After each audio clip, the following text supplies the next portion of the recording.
سابق وزیراعظم عمران خان نے اسٹیبلشمنٹ سے اختلافات کا تاثر مسترد کرتے ہوئے فوجی قیادت سے ملاقات کی خواہش کا اظہار کر دیا۔ صحافیوں سے ملاقات میں جنرل ریٹائرڈ قمر جاوید باجوہ پر ایک بار پھر الزامات کی بارش کر دی۔ سابق آرمی چیف کے کورٹ مارشل کا مطالبہ بھی کر ڈالا۔ یہ انکشاف بھی کیا کہ اسلام آباد پہنچنے پر ایئرپورٹ سے ہی انہیں گرفتار کر کے بلوچستان لے جانے کا پروگرام طے تھا۔ سابق وزیراعظم عمران خان نے اسٹیبلشمنٹ سے اختلافات کا تاثر مسترد کرتے ہوئے فوجی قیادت سے ملاقات کی خواہش کا اظہار کر دیا۔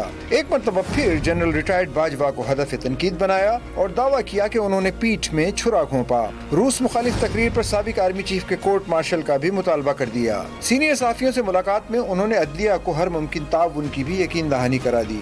میں اپنی جوڈیشری کو یہ آج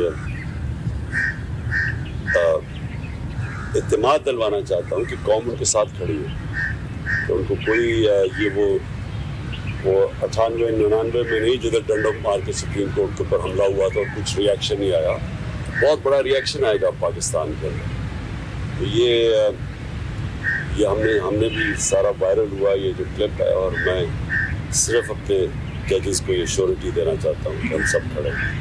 سعودی عرب سے خراب تعلقات کا تاثر مسترد کرتے ہوئے واضح کیا کہ سعودی ولی عہد محمد بن سلمان کے ساتھ اب بھی رابطے برقرار ہیں۔ سابق وزیراعظم عمران خان نے پرویز الہی کے تعاون کو سراہتے ہوئے کہا کہ پورا زور لگایا گیا کہ پرویز الہی پی ٹی آئی کا ساتھ چھوڑ دیں، اب پی ٹی آئی کو ان کے ساتھ وفاداری نبھانا ہوگی۔ عمران خان نے یہ بھی انکشاف کیا کہ عدالت پیشی کے لیے اسلام آباد پہنچنے پر انہیں ایئرپورٹ سے گرفتار کر کے بلوچستان لے جانے کا منصوبہ طے تھا، اسی لیے رات 12 بجے سڑک کے ذریعے اسلام آباد جانے کا فیصلہ کیا۔ چیئرمین پی ٹی آئی نے مخالفین کو اپنی اور اہلیہ کے خلاف کرپشن کا ایک کیس لا کر دکھانے کا چیلنج بھی کر دیا، ساتھ یہ تجویز بھی دی کہ پورے ملک میں ایک ساتھ انتخابات سے پیسوں کی بچت ہوگی۔